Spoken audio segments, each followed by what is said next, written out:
오늘 본문은 이제 본격적으로 세례 요한도 공적인 사역을 시작을 했다. 그래서 세례 요한이 어떻게 공적 사역을 시작했는지 그 사역 내용에 대해서 소개를 하고 있습니다. 세례 요한은 이스라엘 백성들을 대상으로 회개의 세례를, 물로 이제 세례를 준 것이죠. 회개를 하는 세례를 주었고, 백성들이 정신이 번쩍 들 수밖에 없는 굉장히 자극적이고 독한 언사로 백성들을 일깨우는 그런 사역을 했습니다. 이와 같은 세례 요한의 사역, 회개의 세례를 주고 그리고 백성들에게 독한 말과 경각심을 불러일으키는 그런 말들로 백성들에게 깨우침을 주는, 경각심을 불러일으켰는데, 이와 같은 세례 요한의 사역은 백성들의 마음을 준비시켜서 이제 자기 뒤에 오시는 메시아이신 예수님께로 이끄는 그와 같은 준비하는 사역이었습니다. 오늘 이제 3장인데 지난주에 이제 2장 마지막 단락으로 우리가 보았죠. 지난 시간에 예수님 12살 시절에 있었던 일이었습니다. 예수님의 부모인 마리아와 요셉이 이제 12살인 예수님을 데리고 유월절을 지키기 위해 이제 갈릴리 나사렛에서 예루살렘으로 올라갔죠. 그래서 유월절과 무교절을 다 잘 지키고 이제 돌아갈 때 이제 예수님이 사라지셨어요. 그리고 며칠을 찾아갔고 이제 성전에서 율법 선생들과 같이 이제 얘기를 주고받고 있는 예수님을 보면서 이제 마리아가 예수님을 향해서 이제 꾸중을 하죠. 왜 우리에게 이렇게 하였느냐? 그러자 이제 예수님이 기록된 내용상으로는 첫 번째 말씀을 하시죠. 어찌하여 나를 찾으셨나이까? 내가 내 아버지 집에 있어야 될 줄을 모르셨나이까? 이 말씀을 통해 예수님이 이제 뭔가를 알리셨죠. 뭘 알리셨냐? 예수님은 철저히 이미 12살 때부터 하나님과 자신과의 그 관계, 유일한 아버지와 아들과의 관계 속에서 자기가 이 땅에 왜 태어나셨고 무엇을 향해 달려가고 있으며 자기는 하나님의 말씀에 끊임없이 순종해야 되는 존재라는 것을 이제 마리아에게 알리신 사건이 바로 예수님 12살 때 실종 사건이었죠. 자, 그렇고 이제 2장이 끝나고 이제 3장이 시작되는 거예요. 누가복음 전체 구조 속에서 그냥 서문은 1장 1절부터 4절이었고 제가 여러 번 말씀드렸지만 전체 조금 서문을 넓게 잡았을 때는 1장 2장이라 그랬죠. 그래서 1, 2장에는 세례 요한의 출생에 대한 예고, 예수님 출생에 대한 예고, 세례 요한의 출생, 예수님의 출생, 크게 이렇게 나와 있어요. 그리고 이제 시간이 지나서 세례 요한이 자라고 예수님도 나이가 돼서 이제 공생할 시기가 이제 온 것이죠. 그래서 세례 요한의 등장은 언제나 곧 누가 등장하는 것을 알리는 것이죠. 예수님이 등장할 것이다 라는 것을 알리는 것이기도 해요. 그래서 오늘 본문의 세례 요한의 공적인 출현은 곧 예수님의 공생애가 임박했다라는 내용이죠. 그래서 오늘 본문이 3장 1절부터 14절의 개요를 보면 1, 2절에는 이제 정치적 상황에 대해서 얘기하고 있고 3절부터 6절은 이제 세례 요한이 이제 회개의 세례를 전파했다. 그래서 이제 이사야서 말씀 인용에 대한 내용이 소개되고 3장 7절부터 9절은 세례 요한의 두 번째 사역. 굉장히 이제 독사의 자식들이라는 아주 자극적인 이 언어를 통해서 백성들을 일깨우는 내용이 나와 있고, 그러면서 이제 3장 10절부터 14절은 이제 세 부류의 사람들이 와서 이제 세례 요한한테 물어보죠. 그러면 우리는 도대체 어떻게 하면 됩니까? 그거에 대한 세례 요한이 이렇게 하라 하고 구체적인 답을 제시하는 내용으로 오늘 본문이 구성되어 있습니다. 자, 이제 본문을 조금 자세히 볼까요? 3장 1절, 2절. 디베료 황제가 통치한 지 15해, 곧 본디오 빌라도가 유대의 총독으로, 헤롯이 갈릴리의 분봉왕으로, 그 동생 빌립이 이두레와 드라고네 지방의 분봉왕으로, 루사니아가 아빌레네의 분봉왕으로, 안나스와 가야바가 대제사장으로 있을 때에 하나님의 말씀이 빈들에서 사가랴의 아들 요한에게 임한지라. 자, 제일 처음에 이제 세례 요한과 예수님의 공생애에 대한 정치적 상황을 설명하는 데 있어서 제일 처음 누구를 소개하고 있어요? 가장 넓게 대제국을 통치하고 있는, 로마 제국을 통치하고 있는 디베료 황제에 대해서 얘기하고 있죠. 그래서 이분은 이제 재위 기간이 주후 14년부터 37년까지고 이렇게 생기신 분입니다. 우리가 이 앞전에 봤죠. 가이사 아구스도. 그 사람의 나중에 이제 양자가 되고, 그리고 가이사 아구스도의 후계자. 본래는 가이사 아구스도가 황제로 있을 때 이제 장군으로, 그 수하의 가이사 아구스도의 수하의 장군으로 있었던 사람이고, 나중에는 후계자로서 일반 역사에서는 티베리우스 황제라고 말하는데, 이 사람이 이제 그 로마 제국을 다스린 지 15년째 되던 해에 이제 세례요한이 공적으로 출연을 하는 거죠. 그리고 이제 이때 당시에는 보면은 본디오 빌라도가 유대의 총독으로 있었고, 헤롯이 갈릴리의 분봉왕으로, 그리고 그 동생 빌립이 이두레와 드라고니 지방의 분봉왕으로, 루사니아가 아빌레네의 분봉왕으로 있었어요. 넓게는, 그러니까 세례 요한이 그 공적인 사역을 시작할 때 넓게는 티베리우스 황제가 로마 제국을 다스렸고, 좁게 팔레스타인, 이스라엘 요 지역을 조명을 하면은 이제 방금 말씀드렸지, 본디오 빌라도, 헤롯 요런 사람들이 이제 그 지역을 각자 나눠서 다스리고 있었죠. 자, 전에 한번 설명을 드렸던 것 같은데, 자, 헤롯 대왕이 있어요. 헤롯 대왕이 그 주전 37년부터 4년까지 이제 조금씩 로마로부터 이제 허가를 받아서 유대 지역으로부터 땅을 넓혀서 이렇게 점점점 다스리기 시작을 했었죠. 그래서 이제 요게 이제 헤롯 대왕이 다스렸던 지역이에요. 빨간색으로 이제 경계선 표시해 놓은 데가. 그리고 이제 헤롯 대왕이 BC 4년에 죽잖아요. 그리고 이제 자기 세 아들한테 이제 분할 통치를 맡겨요. 그래서 저 빨간색 지역이 이제 유대랑 사마리아 지역인데, 그 여기에는 이제 아들 중에 한 명인 헤롯 아켈라오, 그리고 저기 보라 색깔 보이죠? 갈릴리랑 베레아 지역. 거기는 헤롯 안티파스. 그리고 그 위에 좀 보면은 황토 색깔로 보이는 데 있죠. 저 황토색으로 보이는 데는 헤롯 빌립. 그래서 이제 오늘 본문에 보면은 헤롯 안티파스와 헤롯 빌립이 나오는 거예요. 근데 여기 조금 설명이 필요한데, 헤롯 왕이 죽고 요 이렇게 노란색으로 보면은 이렇게 세 아들한테 땅을 나눠서 이제 분할 통치를 시킨 거잖아요. 근데 이 아켈라오가 밑에 잘 안 보이시겠지만 BC 4년에 헤롯이 죽고 이제 AD 6년에 폐위를 당해요. 로마로부터. 왜 그러냐면 이 사람이 유대 사회를 이끌고 있는 지도자층인 제사장들을 배출하는 사두개파와, 그리고 이제 종교교육을 담당하는 바리새파 사람들이랑 잘 못 지냈어요. 그래갖고 이쪽에서 이제 로마에 사람을 보내가지고 우리 얘 도저히 안 되겠다. 그래갖고 이제 얘가 이제 그 폐위가 되거든요. 이 아켈라오가. 그리고 그 뒤에 이제 로마에서는 요 빨간색 지역, 유대 지역이랑 사마리아 지역을 사람을 보내는데 이제 로마 사람 총독을 보내는 거예요. 그리고 지금 세례 요한이 사역하고 예수님 공생의 배경이 되는 그 시기, 바로 티베리우스 황제가 로마를 다스린 지 15년이 되던 해에는 본디오 빌라도가 로마로부터 파송을 받아서 이 지역을 다스리고 있었어요. 아켈라오는 이미 폐위가 되고 그 사이에 여러 다른 총독들이 있었겠죠.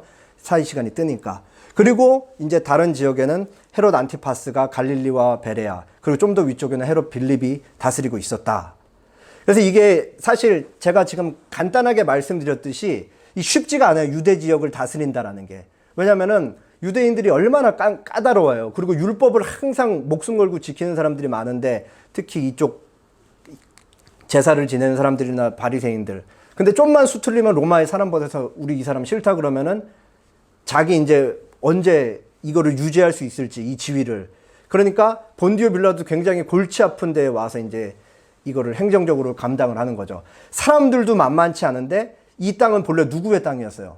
물론 로마의 제가를 받았지만 헤롯 대왕의 땅이었는데, 아들들 입장에서는 자기 형제가 굉장히 중요한 땅을 다스리고 있다가 그 자리가 공석이 됐는데 자기들이 그 땅을 다스리지는 못하고 지금 엄한 사람이 와서 다스리고 있으니까 굉장히 이 긴장 관계가 유지될 수밖에 없고, 그러니까 헤롯 가문의 아들들, 분봉아들 입장에서도 탐탁치 않고, 이 로마에서 보낸 이 총독이, 그리고 빌라도 입장도 백성들도 만만치 않고 이 헤롯 왕가 사람들이랑도 잘 지내야 되니까 어쨌든 쉽지 않은 정치적 상황에서 세례 요한과 이제 예수님이 사역을 시작하셨다라는 것이죠. 그리고 종교적인 상황은 어땠냐?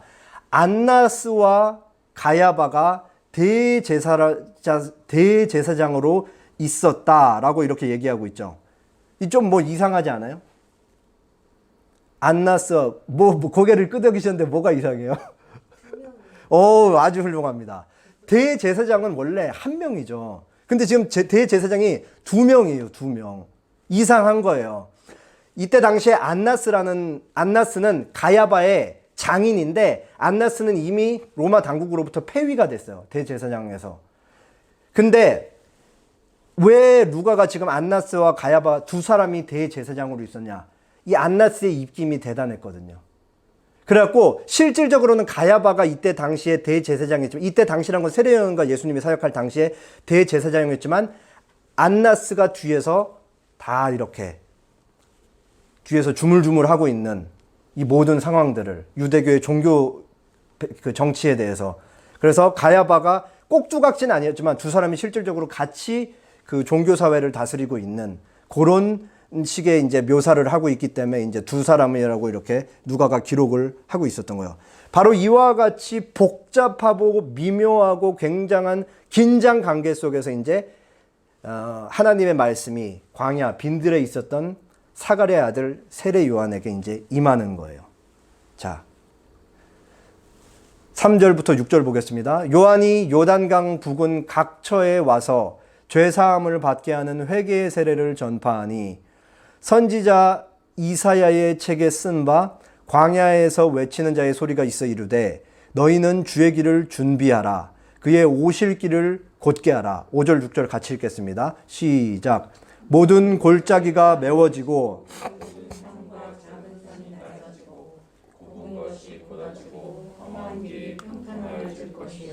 모든 육체가 하나님의 구원하심을 보리라 함과 같으니라. 예, 이사야서 40장 3절에서부터 5절까지인데, 마태, 마가, 그리고 우리가 보는 본문인 누가, 그리고 요한복음까지 다 똑같아요. 세례 요한 등장과 동시에 항상 이사야서 40장을 똑같이 인용을 해요. 왜 그러냐면, 지금 세례 요한의 사역은 갑자기 진공 상태에서 어떤 전혀 알려지지 않은 사람에게 뚝 떨어진 것이 아니고, 과거 수백 년 전 이스라엘 역사 속에서 하나님께서 약속해온 선지자가, 마지막 선지자가 와서 지금 이스라엘 백성들을 대상으로 외치고 있다는 것을 알리기 위해서요. 왜 세례요한의 예언이 이토록 중요할까요? 왜? 세례요한 뒤에 세례요한이 누구를 가리키면서 소개를 하기 때문에, 예수님을 가리키면서 소개하기 때문에. 세례 요한의 사역은 예수님을 준비하고 백성들의 마음을 준비하는 사역이기 때문에. 그것 때문에 세례 요한의 역할이 이 정도로 중요해요. 그래서 세례 요한은 언제나 세례 요한의 공적 사역과 더불어서 하나님의 말씀인 구약의 예언이 같이 등장을 하는 거예요. 왜냐하면은 이 사람 뒤에 이제 곧 하나님이 오랜 전부터 하나님의 구원 역사를 이루실 성취자이신 예수님께서 곧 오신다라는 사실을 알리기 위해서 그러는 것이죠. 자, 그래서 세례 요한의 사역은 늘 거듭해서 말씀드렸듯이 준비하는 사역이에요. 뭘 준비하냐? 구체적으로 백성들의 마음을 준비하는 것이죠.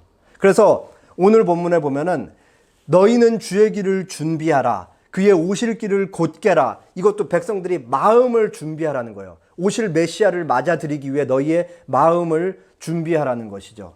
그래서 이때 당시에 물론 우리가 이제 누가복음 1, 2장을 통해서 사가랴, 엘리사벳, 시므온, 안나, 요셉, 마리아와 같이 하나님의 뜻을 좇으며 신실하게 살았던 사람들이 분명히 있었지만, 대다수는 사실은 엉망으로 살았거든요. 그러니까 그 백성들을 향해서 이제 외치는 것이죠. 그 마음을 준비시키는 세례 요한의 사역을, 자신의 사역을 통해서. 그래서 온데간데 없는 하나님의 질서와 하나님의 뜻이 전혀 구현되지 않고 불의로 가득한 사회에 이제 세례 요한이 등장해서 사람들을 예수님께로 이끌 수 있는 그 준비시키는 사역을 하는 거예요. 그래서 이제 그 세례 요한의 사역이 어떻게 시각적으로 이렇게 묘사되냐?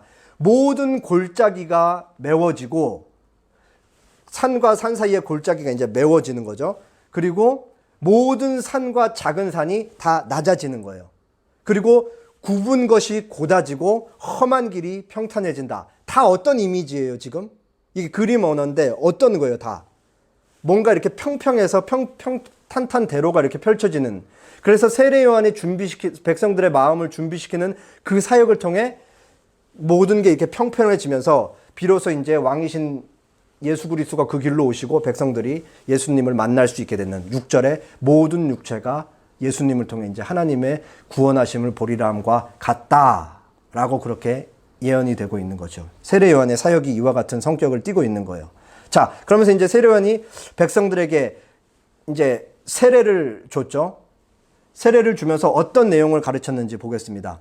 요한이 세례를 받으러 나오는 무리에게 이르되 독사의 자식들아 누가 너희에게 일러 장차올 진노를 피하라 하더냐.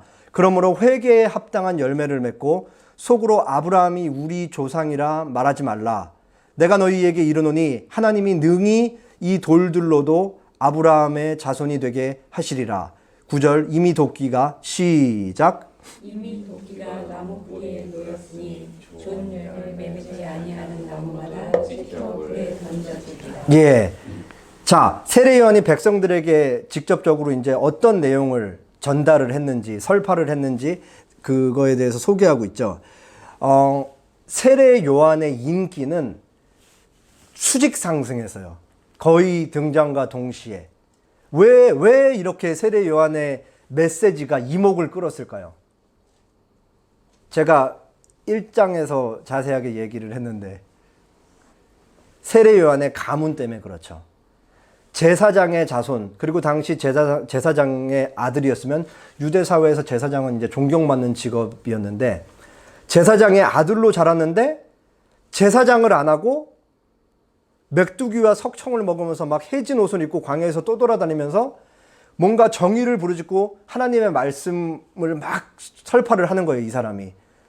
그러니까 사람들이 저 사람에겐 뭔가가 있구나. 그리고 실질적으로 어떤 느껴지는 뭔가도 있었겠죠, 실제로. 그러니까 인기가 수직 상승해서 얼마나 센세이션을 불러일으키면 사람들이 아, 저 사람이 하나님이 약속한 메시아가 아닌가 이런 생각까지 하게 이르렀어요. 그래서 세례 요한이 인기가 수직 상승하고 많은 무리들이 이제 세례 요한을 찾아왔죠. 근데 오늘 누가복음 본문에는 기록하고 있지 않는데 마태복음 3장 7절을 보면 이제 온 유대 무리들 중에 어떤 사람들이 속해 있었냐? 바로 사두개인과 그 바리새인들이 속해 있었던 거예요. 그러니까 물론 그 나온 사두개인과 바리새인들이 진심이었을 수 있지만 대부분은 저놈이 뭘 하나 볼까, 인기가 왜 이렇게 많나 볼까, 혹은 이제 다른 이유 때문에 온 것이죠. 그래서 여기 이제 잘은 보이지 않겠지만 이제 그림을 조금 보시면은 저기 이렇게 조금 중앙에 세례 요한이 한중간에 이렇게 빛으로 이렇게 쫙 스포트라이트를 주고 있고 끝쪽에 보면은 조금 좋은 옷 입은 사람들 다 이렇게 고개 들리고 인상 쓰고 있고 인상을 찌푸리고 쏘근쏘근 대고 있어요. 자세히 보면은. 그러니까 이 렘브란트가 해석을 여기다 넣어 놓은 거죠. 바리새인과 서기관들 같은 사람들은 세례 요한의 외침에 굉장히 너무 긍정적으로 반응하지 않았다라는 것을 이렇게 얘기를 하고 있는 것이죠. 그래서 칼빈은 이 바리새인들과 그 사두개인들이 세례 요한을 찾아온 걸 가르쳐서 거짓 회개를 하기 위해 찾아왔다. 뭐 이렇게까지 얘기를 해요. 그래서 세례 요한이 이 사실을 너무나 잘 알죠. 그래가지고 세례 요한이 나아온, 물론 유대 무리들을 대상으로 하기도 하지만 경각심을 일으키기 위해서 사두개인과 바리새인들을 향해 매섭게 외치는 거예요. 뭐라 그래요? 독사의 자식들이라 그래요. 독사의 자식들. 그러면서 말하는 게 누가 너희에게 일러 장차올 진노를 피하라 하더냐. 동일한 본문을 다루고 있는 마태복음 3장 2절 보면은 세례 요한이 이때 당시에 또 했던 말이 있어요. 회개하라, 천국이 가까이 왔다. 그러면서 막 사두개인이랑 유대 무리들이랑 바리새인이 모르니까 세례 요한이 완전히 그냥 매섭게 쏘아 붙이는 거죠. 이 독사의 자식들아. 그러니까 이 듣는 바리새인과 사두개인 입장에서는 아마 많은 유대 무리들, 가난한 심령으로 세례 요한에게 나왔던 사람들은 그걸 보면서 조금 두려움을 느꼈을 텐데 이 마음이 강팍하고 이 목이 곧은 바리새인과 사두개인 입장에서는 굉장히 좀 당황스러웠을 거예요. 왜냐? 사두개인이 어떤 집단이에요? 유대 사회에 예루살렘에서 제사를 담당하는 집단이거든요. 그리고 바리새인들은 어떤 집단이에요? 유대 사회의 종교교육, 말씀을 백성들에게 가르치는 담당하는 집단이잖아요. 그러니까 유대 사회에서 종교가 굴러가기 위한 두 기둥과 같은 사두개인들과 바리새인들을 향해서 세례 요한이 독사의 자식, 마귀 새끼들아 이렇게 외쳐버린 거예요. 이 사람들 입장에서는 우리가 아브라함의 자손 중에 자손이고 유대인 중에 유대인인데 우리 보고 마귀 자식이라 그래? 굉장히 당황스러워할 수밖에 없는 거죠. 그러면서 그 세례 요한이 마귀의 자식들, 독사의 자식들아 라고 쏘아붙이면서 누가 너희에게 일러 장차올 진노를 피하라 하더냐. 이 말은 성경 주석가 핸드릭슨 이렇게 얘기했어요.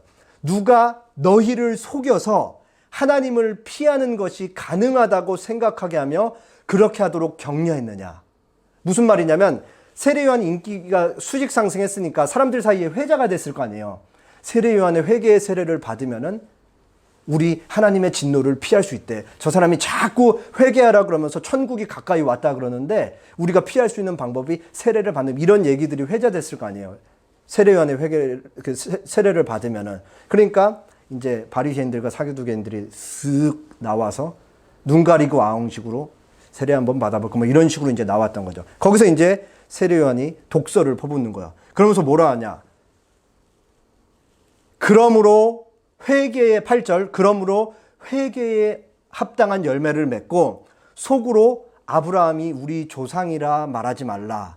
내가 너희에게 이르노니 하나님이 능히 이 돌들로도 아브라함의 자손이 되게 하시리라. 마치 명의가 심각한 병에 걸린 사람을 정확히 진단하고 처방하듯이 세례 요한이 그들의 영적 상태를 보면서 말하는 거죠. 너희 스스로 아브라함의 후손이기 때문에 아브라함의 혈통적인 자손이기 때문에 너희가 자동적으로 구원받을 것이라 착각하지 말라. 말도 안 되는 소리 하지 말라. 너희가 하나님 나라를 볼 수 있는 방법은 회개에 합당한 열매를 맺는 것이다. 그럼으로써 예수님께로 가는 것이라는 걸 미리 이제 전초 작업을 하고 있는 것이죠. 잘 봐라. 하나님은 무생물인 돌들로도 아브라함의 자손을 만드실 수 있는 분이다. 그러면서 이 사람들은 좀처럼 확신범이에요. 확신범. 의심을 할 줄 몰라요. 우리는 아브라함의 자손 중에 자손, 우리는 사두개인, 우리는 바리새인, 우리는 유대 사회를 이끄는 영적 지도자층. 그렇기 때문에 우리는 구원받을 수 있는 확실한 보증수표가 있다라고 생각하는, 자신들이 구원을 못 받을 거라는 의심을 좀처럼 하냐. 여기에 대해서 세례 요한이 굉장히 독한 언사로 뿌리채 흔들고 있는 거죠. 말도 안 되는 생각하지 마라. 착각하지 마라. 회개에 합당한 열매를 맺기까지는 너네 구원 택도 없다. 라고 그렇게 막 일침을 가하는 거예요. 그러면서 세례 요한이 세기를 한 방 더 갔죠.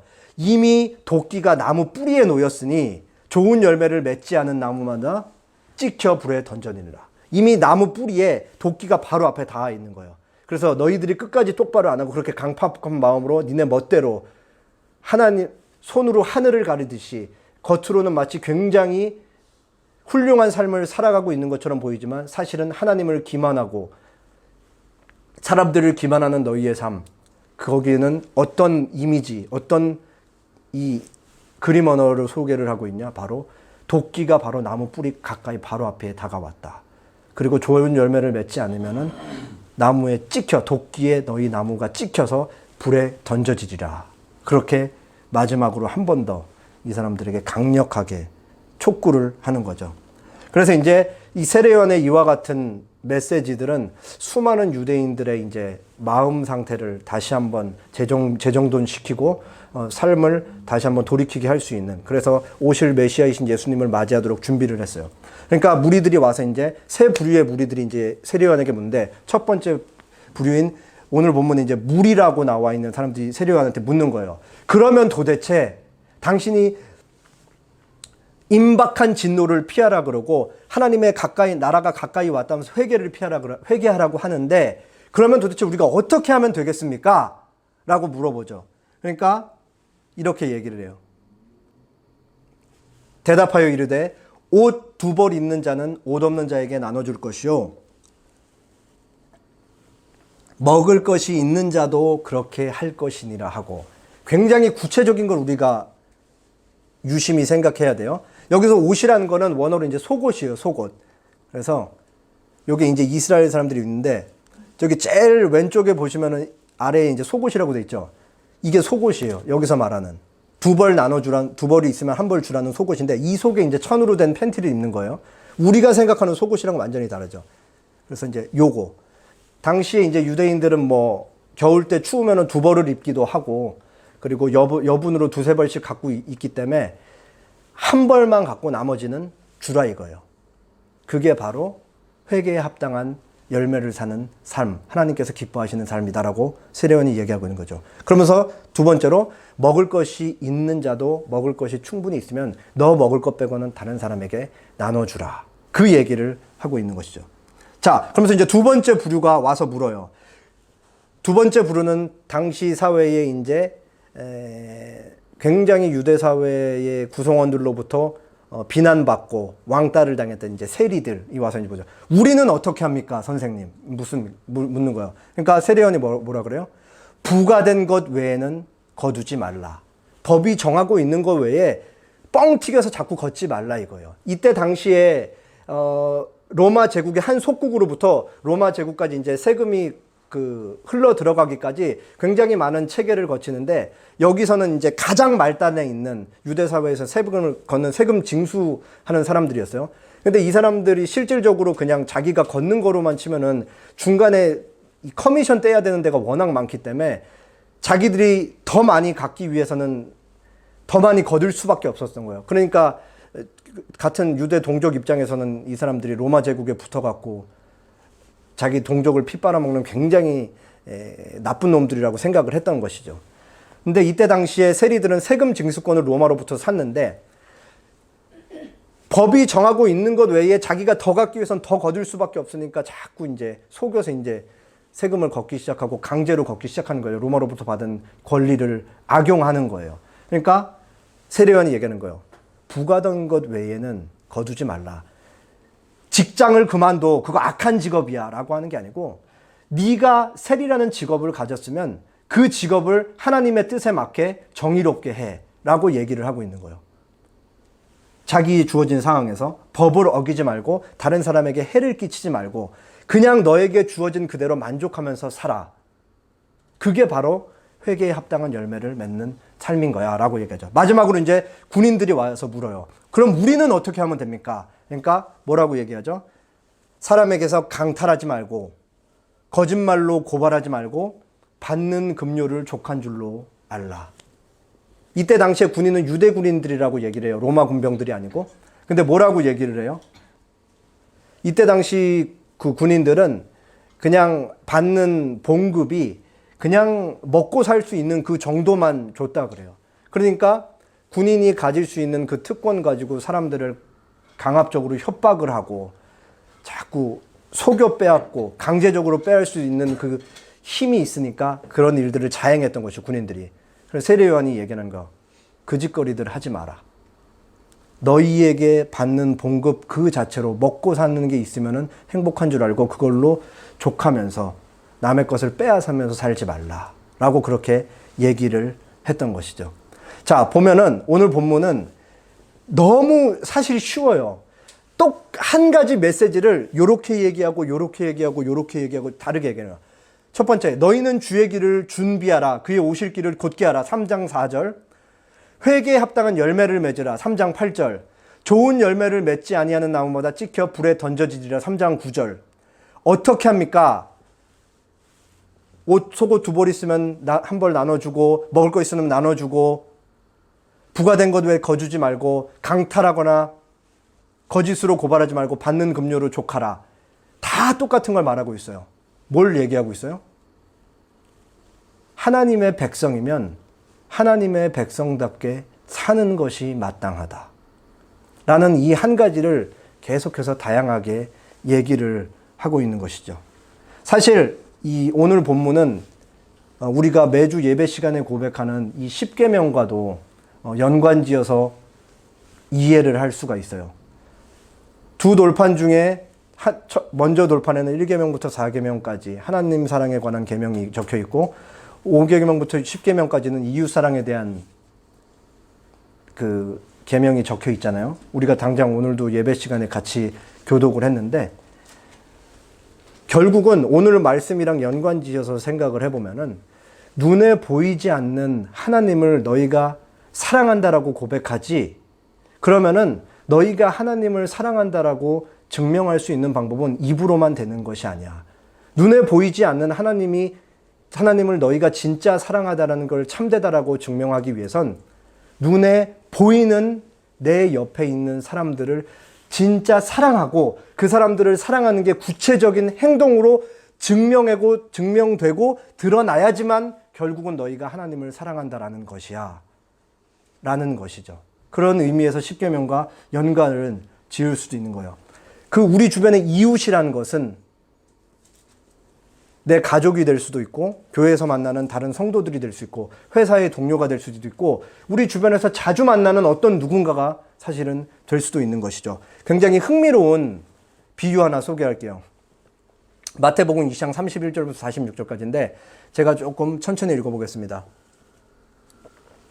인자가 자기 영광으로 모든 천사와 함께 올 때에 자기 영광의 보좌에 앉으리니 모든 민족을 그 앞에 모으고 각각 구분하기를 목자가 양과 염소를 구분한 것 같이 하여 양은 그 오른편에 염소는 왼편에 두리라.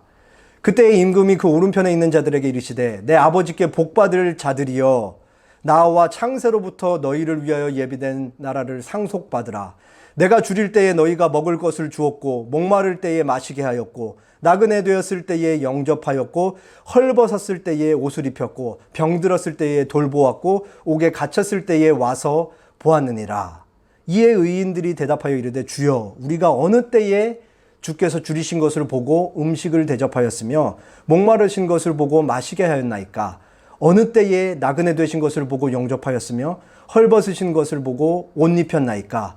어느 때에 병드신 것이나 옥에 갇히신 것을 보고 가서 배웠나이까 하리니 임금이 대답하여 이르되 내가 진실로 너희에게 이르니 너희가 여기 내 형제 중에 지극히 작은 자 하나에게 한 것이 곧 내게 한 것이니라 하시고 또 왼편에 있는 자들에게 이르시되 저주를 받은 자들아 나를 떠나 마귀와 그 사자들을 위하여 예비된 영원한 불에 들어가라. 내가 줄일 때에 너희가 먹을 것을 주지 아니하였고 목마를 때에 마시게 하지 아니하였고 나그네 되었을 때에 영접하지 아니하였고 헐벗었을 때에 옷 입히지 아니하였고 병들었을 때와 옥에 갇혔을 때에 돌보지 아니하였느니라 하시니 그들도 대답하여 이르되 주여 우리가 어느 때에 주께서 줄이신 것이나 목마르신 것이나 나그네 되신 것이나 헐벗으신 것이나 병드신 것이나 옥에 갇히신 것을 보고 공양하지 아니하더이까. 이에 임금이 대답하여 이르시되 내가 진실로 너희에게 이르느니 지극히 작은 자 하나에게 하지 아니한 것이 곧 내게 하지 아니한 것이니라 하시니라. 그들은 영벌에 의인들은 영생에 들어가리라 하시니라. 이 마태복음 24장에는 세 가지 비유가 등장하는데 그 중에 마지막 비유예요. 이 마태복음 25장에는 예수님의 재림을 기다리는 그리스도인들이 오늘 하루를 어떻게 살까에 대해서 비유로 세 가지를 말하는데 그 중에 세 가지죠. 여기선 뭘 말하고 있냐면 오늘 하루 내가 만나는 그리고 내가 만나서 그냥 지나치는 혹은 나와 교제를 하고 나와 지속적으로 마주하는 그 사람들을 내가 어떻게 대하면서 살아야 되는가에 대해서 얘기를 하고 있죠. 독특한 점이 뭐예요? 의인들이란 불림받고 저주받은 자들이라 불림받은 이 두 부류의 사람들 모두 모른다라는 거예요. 잘한 사람들은, 칭찬받는 의인들은 내가 뭘 잘했는지 모르고 저주받았다라고 여기서 말하고 있는 자들은 내가 뭘 잘못했는지를 모르는 거죠. 잘한 사람들은 내가 언제 주님을 그렇게 대접했습니까? 저주받은 자들은 내가 언제 주님을 그렇게 대접하지 않았습니까? 하나님이 뭐라고 말씀하세요? 이 지극히 작은 자 하나, 살면서 만나는 그 사람이 바로 곧 눈에 보이지 않는 그 사람에게 한 것이 눈에 보이지 않는 나에 대해서 한 것이다 라고 얘기를 하는 것이죠. 만약에 우리가 눈에 보이는 지극히 작은 자 하나를 우리가 그냥 지나쳤으면 사실은 눈에 보이지 않는 하나님을 그냥 지나친 것과 마찬가지인 것이에요. 그래서 결국은 살면서 만나는 지극히 작은 자, 나의 돌봄이 필요한 자에게 그것이 그들에게 어떻게 하느냐가 곧 눈에 보이지 않는 하나님에게 한 것과 같다라고 하나님이 말씀하는 것이죠. 여기서 우리는 사랑이 뭔가에 대해서 사실 다시 생각해 볼 수가 있게 되는 것이죠. 너무 많이 들었는데 다시 한번 생각해 볼 수 있는, 예수님이 십계명을 주셨죠. 예수께서 이르시되 내 마음을 다하고 목숨을 다하고 뜻을 다하여 주 너의 하나님을 사랑하셨으니 이것이 크고 첫째 되는 계명이요. 둘째도 다 같이 시작. 둘째도 그와 같으니 내 이웃을 내 자신같이 사랑하라 하셨으니 이두 계명이 온 율법과 선지자의 강령이니라. 성경이 말하는 사랑은 개념적이거나 추상적이지 않죠. 성경이 말하는 사랑은 굉장히 구체적이에요. 오늘 본문에서도 세례 요한이 세 부류의 사람들에게 얼마나 구체적인 지침을 주고 있는지, 그것은 사랑이라는 것이잖아요. 근데 뭔가를 해라, 뭔가를 하지 말라라고 구체적으로 얘기를 하고 있는데, 여기서 우리가 생각해 볼 수 있는 거는 오늘 본문에 왜 회개에 합당한 열매라는 이 그림 언어로 하나님의 뜻에 부합하는 삶에 대해서 묘사를 하고 있을까? 이 열매, 나무와 열매라는 방식으로. 왜 눈에 보이는 방식인 이 나무와 열매라는 비유로 회개에 합당한 삶, 하나님의 자녀다운 삶에 대해서 묘사를 하고 있을까요? 십계명으로 연관지면 사랑에 대해서 얘기를 하고 있을 거야. 결국은 사랑과 회개에 합당한 삶, 하나님의 자녀다운 삶은 다 같은 것인데 눈에 보인다라는 것이에요. 결국은 나무의 열매가 맺히는 게, 열리는 게 눈에 보이듯이 회개에 합당한 삶은 반드시 눈에 보여지는 것이고, 누군가를 사랑하는 것도 입으로만 추상적으로 사랑해라고 뜨거운 감정만을 나타내는 것이 아니고 구체적으로 내 손과 발과 행동과 내가 가진 뭔가를 사용해서 그 사람을 실질적으로 그 사람을 위해 뭔가를 하는 게 사랑, 결국은 눈에 보인다라는 것이죠. 즉 하나님의 자녀다운 삶이라는 것은 누가 봐도 눈으로 확인할 수 있다라는 것이에요. 마지막으로 제가 할 수 있는 한은 항상 인용할 수 있는 이 이승우 작가의 글을 또 인용을 해보겠습니다. 부정적인 것 하나와 긍정적인 것 하나를 통해서 이제 설교를 마칠 텐데, 먼저 부정적인 거를 조금 얘기를 드릴게요. 중세 수도사 아벨라르가 친구에게 보낸 편지에 당대의 위대한 신화역자였던 안셀무스를 혹평하는 부분이 있다. 그는 안셀무스가 소문과는 달리 별 볼 일 없는 위인임을 신랄하게 비난하면서 이렇게 표현한다. 그가 말하는 나무는 잎이 무성하여 멀리서 바라보는 사람에게는 사뭇 당당하게 보이나 가까이 다가가서 주의 깊게 보는 사람은 이 나무에 열매가 달려있지 않다는 것을 금방 알 수 있게 된다네. 기름진 벌에 우뚝 솟은 떡갈나무처럼 큰 이름의 그늘에 열매가 없네. 참 안타까운 일이죠. 멀리서 볼 때는 너무 잎이 무성해서 굉장히 화려하고 엄청난 나무인 것처럼 보이지만 막상 가까이에서 가서 봤더니 열매가 하나도 없는 거예요. 그러한 그리스도인의 삶이 있을 수 있다는 것이죠. 겉은 굉장히 뻔지르르하고 마치 아무렇지 않은 듯이 괜찮은 삶을 사는 것처럼 보이지만 옆에서 가까이에서 봤더니 실질적으로 그 사람의 삶에는 그 어떤 사랑의 열매도 맺혀져 있지 않더라라는, 아주 우리로 하여금 다시 한번 사랑이 무엇인지, 하나님의 자녀다운 삶이 무엇인지를 생각하게 하는 따끔한 비유인 것 같습니다. 이번에는 긍정적인 비유를 통해 보겠습니다. 그러나 우리 삶의 자리가 비록 사막과 같다고 할지라도 모든 사막이 샘을 품고 있다는 사실 또한 어김없는 진실이다. 그것은 어린 왕자의 작가 생텍쥐페리가 가르쳐준 교훈이기도 하다. 사막은 아름다워 라고 어린 왕자는 말한다. 사막이 아름답다니 그 황량함과 삭막함과 건조함과 목마름을 두고 아름다움이라니. 어린 왕자는 곧 덧붙여 말한다. 사막이 아름다운 건 그 어딘가에 샘이 숨겨져 있어서 그래. 사막에는 샘이 숨겨져 있다. 사막은 그래서 아름답다. 그래서 살 수 있는, 살아야 할 땅이 된다. 사막의 내부 어딘가에 숨어 있는 그 샘 때문에. 저는 이걸 읽으면서 이런 생각을 했어요. 회개에 합당한 열매 맺는 삶, 누군가를 구체적으로 사랑하는 삶, 하나님의 자녀다운 삶, 그리스도인의 제자라고 불리는 삶을 사는 우리가 이 사막과 같은 세상에서 샘과 같은 존재가 되었으면 좋겠다.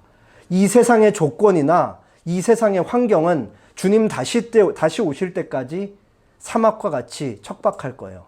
우리 삶의 조건이 더 나아지는 일은 없어요. 물론 우리가 좀 더 열심히 일하면 조금 더 많은 돈을 가질 수 있고, 그렇지 않으면 조금 더 적은 돈을 갖겠지만, 그럼에도 우리가 사는 세상의 이 악조건은 결코 변하지 않습니다.